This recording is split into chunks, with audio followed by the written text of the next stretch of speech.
जय श्री कृष्ण, राधे कृष्ण। ओम नमो भगवते वासुदेवाय। 14वें अध्याय के 26वें श्लोक में भगवान ने जिस अव्यभिचारिणी भक्ति की बात कही थी और जिसको प्राप्त करने के लिए इस 15वें अध्याय में संसार, जीव और परमात्मा का विस्तृत विवेचन किया गया, उसका अब आगे के श्लोक में उपसंहार करते हैं। जीवात्मा परमात्मा का सनातन अंश है, अतः अपने अंशी परमात्मा के वास्तविक संबंध जो सदा से ही है का अनुभव करना ही उसका असंमूढ़ मोह से रहित होना है। संसार या परमात्मा को तत्व से जानने से मोह मूलता ही बाधक है। किसी वस्तु की वास्तविकता का ज्ञान तभी हो सकता है जब उस वस्तु से राग या द्वेष पूर्वक माना गया कोई संबंध ना हो। नाशवान पदार्थों से राग और द्वेष पूर्वक संबंध मानना ही मोह है। संसार को तत्व से जानते ही परमात्मा से अपनी अभिन्नता का अनुभव हो जाता है और परमात्मा को तत्व से जानते ही संसार से अपनी भिन्नता का अनुभव हो जाता है। तात्पर्य है कि संसार को तत्व से जानने से संसार से माने हुए संबंध का विच्छेद हो जाता है और परमात्मा को तत्व से जानने से परमात्मा के वास्तविक संबंध का अनुभव हो जाता है। संसार से अपना संबंध मानना ही भक्ति में व्याभिचार दोष है। इस व्याभिचार दोष से सर्वथा रहित होने में ही उपयुक्त पदों का भाव समझना चाहिए। जिसकी मूलता सर्वथा नष्ट हो गई है वही मनुष्य भगवान को पुरुषोत्तम जानता है। शर से सर्वथा अधिक पुरुषोत्तम परम पुरुष परमात्मा को ही सर्वोपरि मानकर उनके सम्मुख हो जाना, केवल उन्हीं को अपना मान लेना ही भगवान को यथार्थ रूप से पुरुषोत्तम जानना है। संसार में जो कुछ भी प्रभाव देखने सुनने में आता है वह सब एक भगवान पुरुषोत्तम का ही है। ऐसा मान लेने से संसार का खिंचाव सर्वथा मिट जाता है। यदि संसार का थोड़ा सा भी खिंचाव रहता है तो यही समझना चाहिए कि अभी भगवान को दृढ़ता से माना ही। जो भगवान को पुरुषोत्तम जान लेता है और इस विषय में जिसके अंतःकरण में कोई विकल्प, भ्रम या संशय नहीं रहता, उस मनुष्य के लिए जानने योग्य कोई तत्व शेष नहीं रहता। इसलिए भगवान उसको सर्वविद कहते हैं।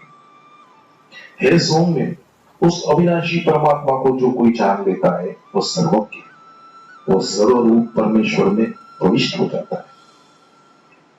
भगवान को जानने वाला व्यक्ति कितना ही कम पढ़ा लिखा क्यों न हो, वह सब कुछ जानने वाला, क्योंकि उसने जानने योग्य तत्व को जान लिया, उसको और कुछ भी जानना शेष नहीं है।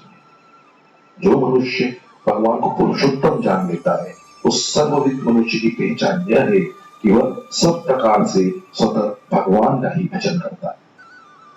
जब मनुष्य भगवान को शर से अधिक जान लेता है तब उसका मन राग, शर, संसार से हटकर भगवान में लग जाता है। और जब वो भगवान को अक्षर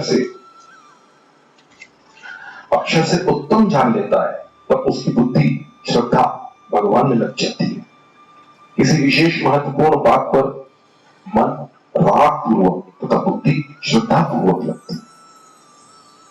फिर उसकी प्रत्येक वृत्ति और क्रिया से स्वतः भगवान का भजन होता है। इस प्रकार सब प्रकार से भगवान का भजन करना ही अव्यभिचारिणी भक्ति है। शरीर, इंद्रियां, मन, बुद्धि आदि सांसारिक पदार्थों से जब तक मनुष्य राग पूर्वक अपना संबंध मानता है तब तक वह सब प्रकार से भगवान का भजन नहीं कर सकता। कारण कि जहां राग होता है वृत्ति स्वतः वहीं जाती है।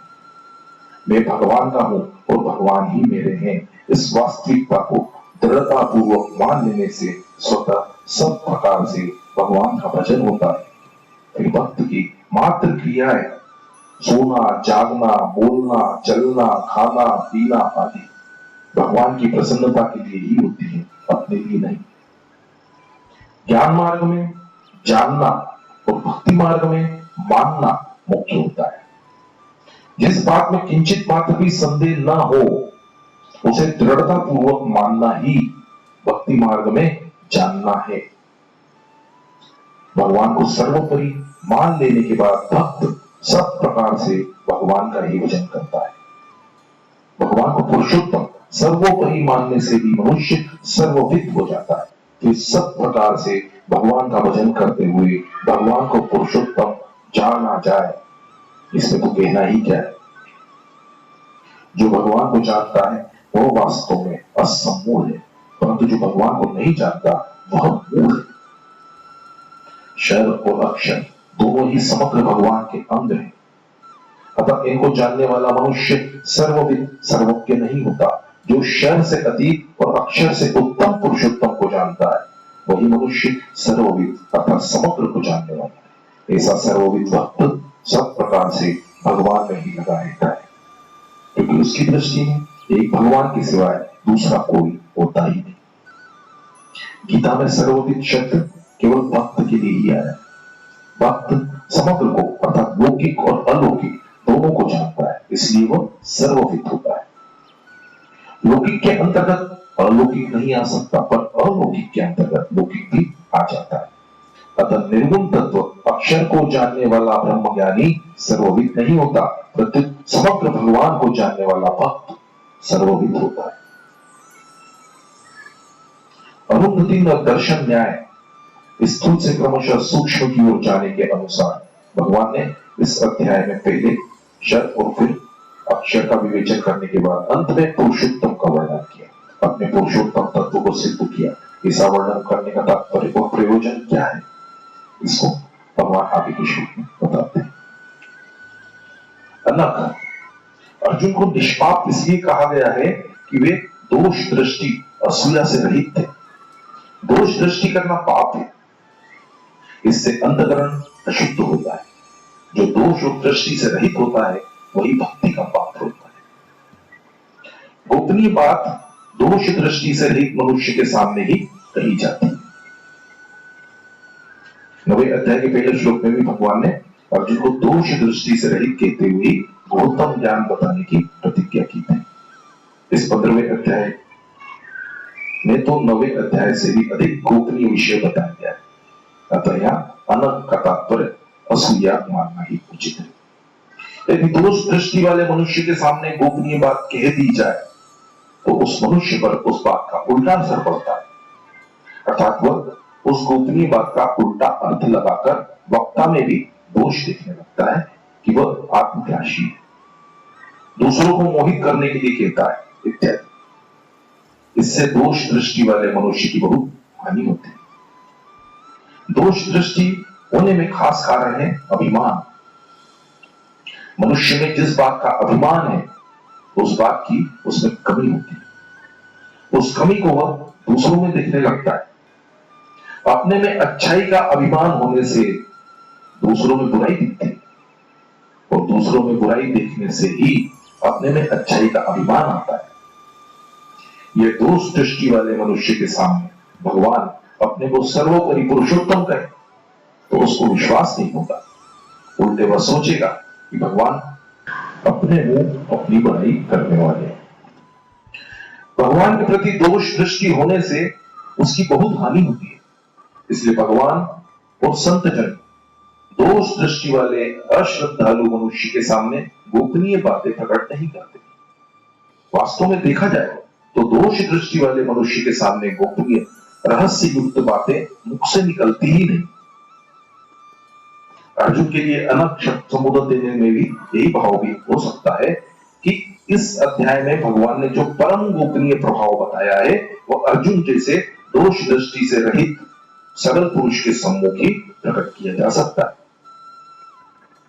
14वें अध्याय के 26वें श्लोक में अव्याभिचारिणी भक्ति की बात कहने के बाद भगवान ने 15वें अध्याय के पहले श्लोक से 29वें श्लोक तक जिस क्षर अक्षर और पुरुषोत्तम के विषय का वर्णन किया है उस विषय की पूर्णता और लक्ष्य का निर्देश यहाँ इति इदम पदों से किया गया है। इस अध्याय में पहले भगवान ने क्षर मतलब संसार और अक्षर मतलब जीवात्मा का वर्णन करके अपना अप्रीतम प्रभाव प्रकट किया।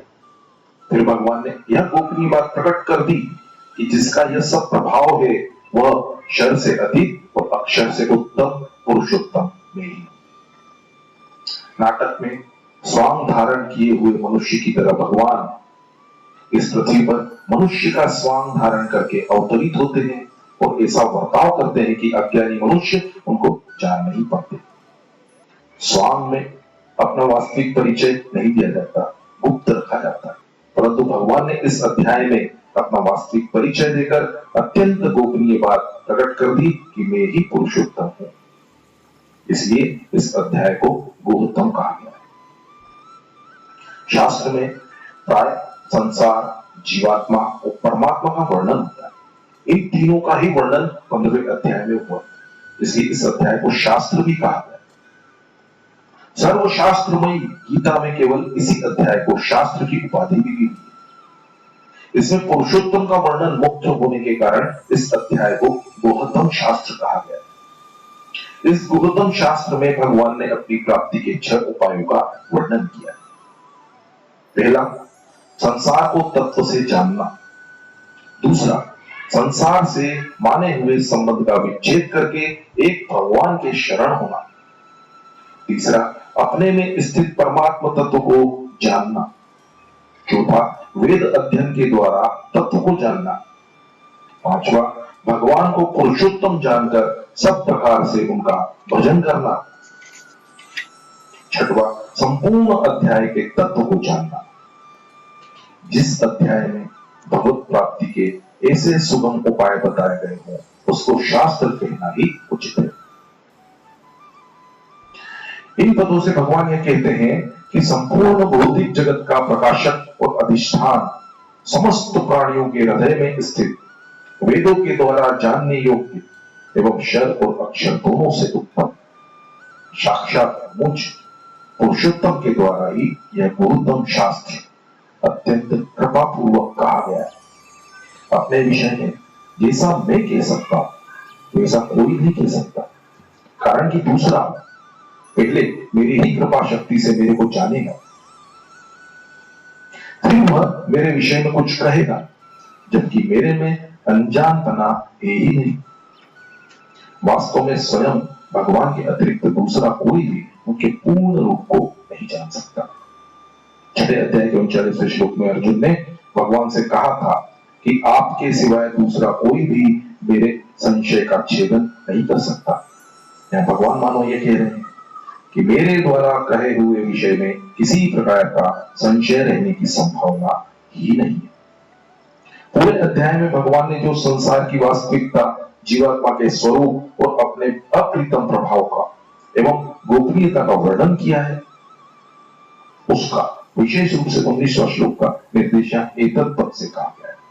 इस गुह्यतम शास्त्र को जो मनुष्य तत्व से जान लेता है वह ज्ञानवान अर्थात ज्ञातत्व हो जाता है। उसके लिए कुछ भी जानना शेष नहीं रहता, क्योंकि उसने जानने योग्य पुरुषोत्तम को जान लिया। परमात्मा तत्व को जानने से मनुष्य की मूलता नष्ट हो जाती है। परमात्मा तत्व को जाने बिना लौकिक संपूर्ण विद्याएं, भाषाएं, कलाएं आदि क्यों न जान ली जाए, उनसे मूलता नहीं मिटती, क्योंकि ये लौकिक सब विद्याएं आरंभ और समाप्त होने वाली तथा अपूर्ण है। जितनी लौकिक विद्याएं हैं सब परमात्मा से ही प्रकट होने वाली, अतः वे परमात्मा को कैसे प्रकाशित कर सकती। इन सब लौकिक विद्याओं से अनजान होते हुए भी जिसने परमात्मा को जान लिया है वही वास्तव में ज्ञानवान है। 19वें श्लोक में सब प्रकार से भजन करने वाले जिस मोह रहित भक्त को सर्वविद कहा गया है उसी को यहाँ बुद्धिमान नाम से भी कहा गया है। यहाँ 4 पद से पूर्व श्लोक में आई बात को वाक्य फल मतलब प्राप्त और प्राप्तव्य का अनुकर्षण है। पूर्व श्लोक में सर्वभाव से भगवान का भजन करने अर्थात अव्यभिचारिणी भक्ति की बात विशेष रूप से आई।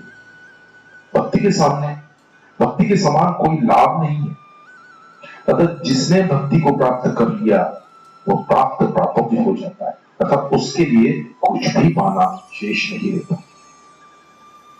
भगवत तत्व की यह विलक्षणता है कि कर्म योग, ज्ञान योग और भक्ति योग तीनों में से किसी एक की सिद्धि से कृतज्ञता, ज्ञातत्वता और प्राप्तव्यता तीनों की प्राप्ति हो जाती है।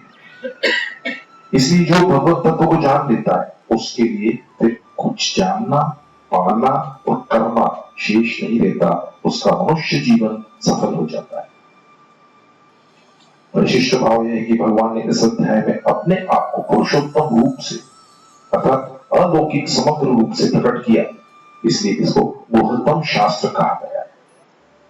मनुष्य कर्म योग से कृतकृत्य, ज्ञान योग से ज्ञात ज्ञातत्व और भक्ति योग से प्राप्त प्रापव्य हो जाता है। मेरे को अपने लिए कुछ करना नहीं है, ऐसा अनुभव होने से मनुष्य कृतकृत्य हो जाता है। शरीर मेरा नहीं है, शरीर पर मेरा अधिकार नहीं है तथा शरीर से मेरा संबंध नहीं है, ऐसा अनुभव होने से मनुष्य ज्ञात ज्ञातत्व हो जाता है। मेरे को कुछ नहीं चाहिए, ऐसा अनुभव होने से मनुष्य प्राप्त प्रापव्य हो जाता है। इस श्लोक में आए बुद्धिमान पद से ज्ञात ज्ञातत्व होने का भाव आया है और दूसरे पदों से प्राप्त प्रापव्य होने का आया। प्रस्तुत श्लोक में आए च पद से भी अनुक्त समुच्चय अर्थ प्राप्त प्रापव्य ले सकते हैं। लौकिक क्षर और अक्षर तो प्राप्त है, पर अलौकिक परमात्मा ही प्राप्त है। इस श्लोक से भाव निकलता है कि भक्त को ज्ञान योग और कर्म योग दोनों का फल प्राप्त हो जाता है, अर्थात वह ज्ञात ज्ञातत्व और कृतकृत्य हो जाता है। ओम तत्सत। इस प्रकार इन भगवान नामों के उच्चारण पूर्वक ब्रह्म विद्या और योग शास्त्र में श्रीमद् भगवत गीता उपनिषद रूप श्री कृष्ण अर्जुन संवाद में पुरुषोत्तम योग नामक 15वां अध्याय पूर्ण हुआ। जय श्री कृष्ण, राधे कृष्ण। ओम नमो भगवते वासुदेवाय।